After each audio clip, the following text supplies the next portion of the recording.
topik lingkungan sebagai habitat hidup berkelanjutan. Pernahkah kamu mengunjungi sebuah hutan untuk berwisata? Apa yang kamu lihat di sana? Kamu mungkin akan melihat barisan pepohonan yang lebat, pohon yang tumbuh merambat, rumput atau semak belukar. Ada juga hewan yang berjalan di darat dan udara seperti burung, serangga, dan masih banyak yang lainnya.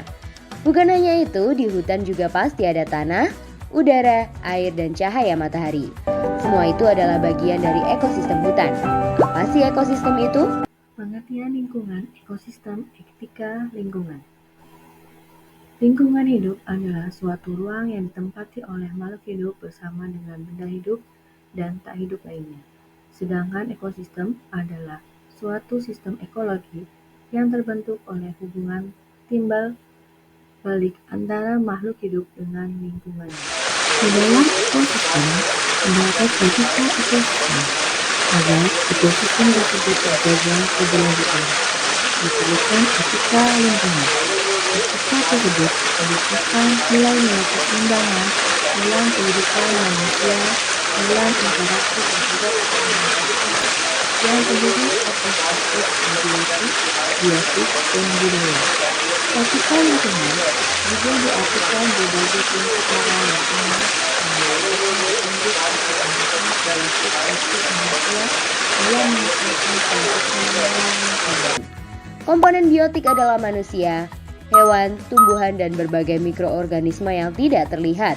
Sedangkan komponen abiotik adalah cahaya matahari, air, udara, bebatuan, dan tanah. Komponen biotik tersusun dari individu, populasi, dan komunitas. Individu adalah makhluk hidup tunggal, misalnya seekor ikan. Populasi adalah kumpulan individu yang sejenis, misalnya populasi ikan.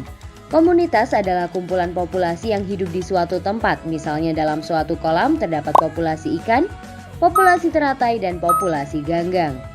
Dua jenis makhluk hidup di dalam ekosistem dapat saling berinteraksi satu sama lain. Kompetisi adalah persaingan dua makhluk hidup. Contohnya persaingan singa dan hyena untuk memperebutkan makanan. Predasi adalah interaksi di mana salah satu makhluk hidup memakan makhluk hidup yang lainnya. Contohnya singa yang memakan zebra.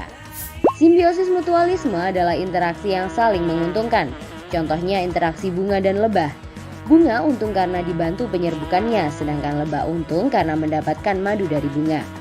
Simbiosis parasitisme adalah interaksi yang merugikan salah satu pihak, sedangkan yang lainnya diuntungkan.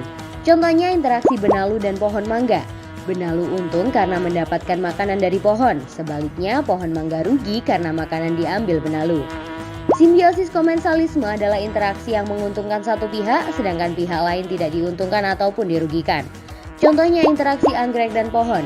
Anggrek untung karena mendapatkan posisi baik dengan menumpang tumbuh di kulit pohon, sedangkan pohon tidak rugi ataupun untung.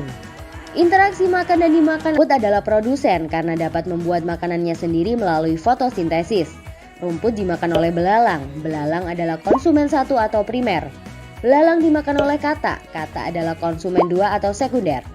Katak dimakan oleh ular. Ular adalah konsumen tiga atau tersier. Ular dimakan oleh elang. Elang adalah konsumen puncak karena tidak dimakan lagi oleh hewan lain.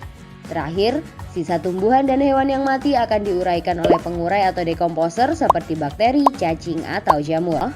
Ekosistem banyak sekali jenisnya. Ekosistem alami terbentuk secara alami tanpa campur tangan manusia. Contohnya hutan, sungai, dan laut. Ekosistem buatan sengaja dibuat oleh manusia. Contohnya kolam dan sawah. Ekosistem juga dikelompokkan menjadi ekosistem darat dan ekosistem air. Ekosistem darat ada banyak contohnya. 1. Ekosistem hutan hujan tropis yang memiliki curah hujan tinggi dan lembab. Jenis hewan dan tumbuhan di hutan ini sangat beragam.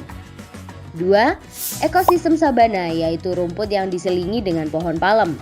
3. Ekosistem padang rumput, yaitu area rumput yang luas dan diselingi dengan semak. 4. Ekosistem gurun atau padang pasir yang kering dan panas. 5. Ekosistem taiga yang biasanya tersusun dari satu jenis tumbuhan seperti cemara atau pinus. 6. Ekosistem tundra yang dingin dan hanya bisa ditumbuhi oleh lumut. Ekosistem air juga banyak jenisnya. Ekosistem air tawar contohnya danau, kolam, dan sungai. Ekosistem air asin contohnya terumbu karang dan laut dalam. Ekosistem air payau adalah peralihan antara air tawar dan air asin. Contohnya ekosistem muara sungai dan teluk pantai.